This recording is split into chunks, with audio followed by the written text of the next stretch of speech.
Imagine you are standing in front of a painting that transports you to a moment filled with both quiet serenity and intense spiritual energy. This is The Yellow Christ by Paul Gauguin, a work that takes the crucifixion scene and places it in a rural French setting, somewhere in Brittany. The painting itself feels like a melding of the sacred and the ordinary, as if the divine and the earthly world have collided in a peaceful, sunlit field. The dominant color is a striking, vivid yellow, which bathes the figure of Christ, hanging on the cross at the center. This yellow is not the typical golden warmth we might associate with holiness.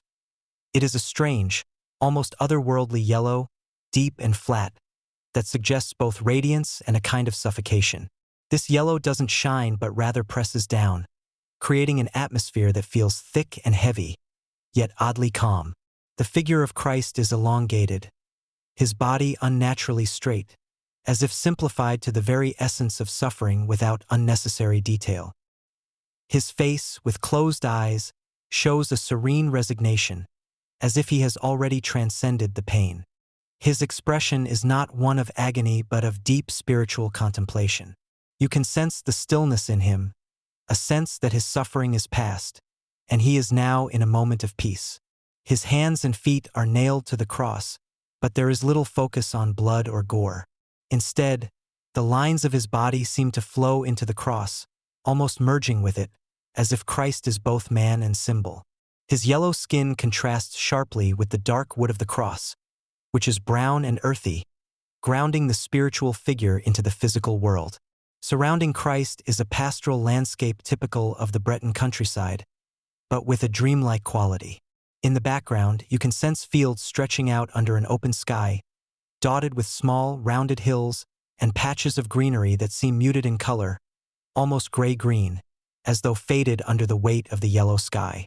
It feels timeless, as if this scene could be from any era, from the time of Christ to the late 19th century when Gauguin painted it.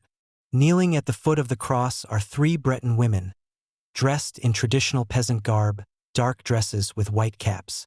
They are not weeping or anguished but seem lost in deep prayer or meditation. Their figures are solid and almost stoic, contrasting with the more ethereal quality of Christ. These women, with their simple clothing and calm expressions, are a grounding force in the painting, their presence linking the divine event to everyday human life. The folds of their dresses and their solid postures give them a weighty, physical presence, while Christ floats above them in a more spiritual realm. There is an overall flatness to the painting, no deep shadows, no dramatic contrasts of light. Instead, the flat colors and simplified forms make everything feel dreamlike, as if the scene is happening in a place outside of time. The yellow, which is everywhere, on Christ, in the sky, and suffusing the whole atmosphere, creates a kind of stillness, a sense that this is a spiritual vision, not a historical event. The yellow is strange and unnatural, yet it feels peaceful, as if it is the color of contemplation, of a spiritual awakening. This painting doesn't try to make you feel the pain of the crucifixion. Instead, it asks you to meditate on its meaning. It is less about Christ's physical suffering and more about his spiritual transcendence. The landscape, the women, and even Christ himself seem to be in a state of calm, quiet reflection.